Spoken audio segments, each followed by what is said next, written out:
Oikein hyvää uuden vuoden päivää. Vuoden ensimmäisen päivän juhlallisiin perinteisiin kuuluu tasavallan presidentin uuden vuoden puhe. Presidentti Sauli Niinistön puheeseen voitte valita myös tekstityksen suomeksi tai ruotsiksi.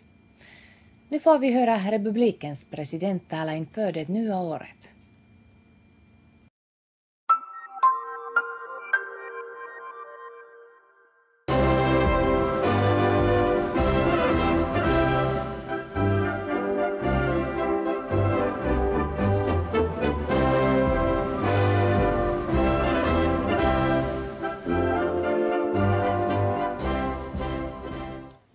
Kansalaiset, kun minut oli valittu tähän tehtävään, toistin virkaanastujaisissa, mitä olen pitänyt ja pidän tärkeänä tälle kansakunnalle.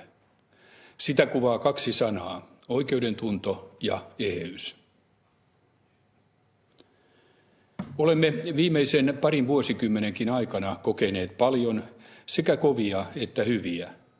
Nyt on päädytty taas ennen kokemattomaan ja hämmentävään aikaan, jossa talouden hallinta ei enää olekaan vain omissa käsissämme.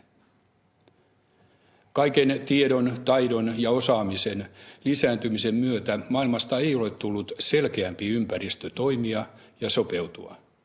Pikemminkin on käynyt päinvastoin.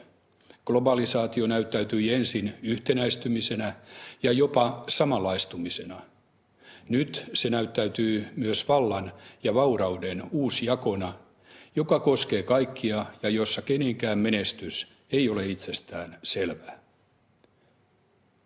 Kenellekään ei ole täyttä varmuutta tämän kehityksen tulevasta suunnasta.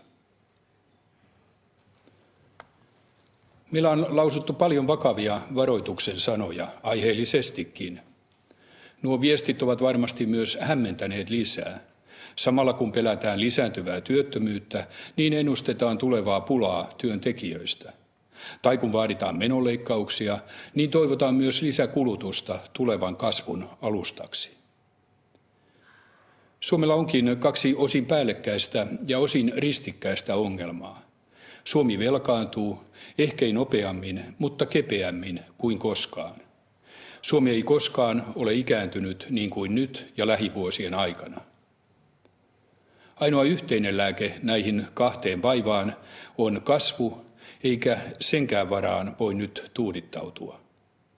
Siksi kumpikin vaiva vaatii myös omat, vaikeasti nieltävät rohtonsa.